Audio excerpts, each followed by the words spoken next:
पुरानी इमारत को तोड़कर नई नींव रखने का काम जोरों पर है।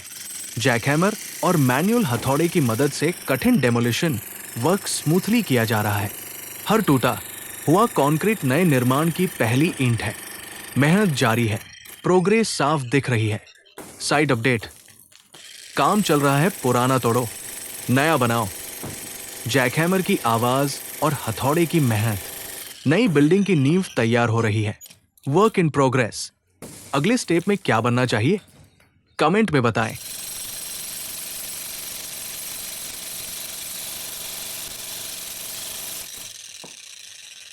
रिंग है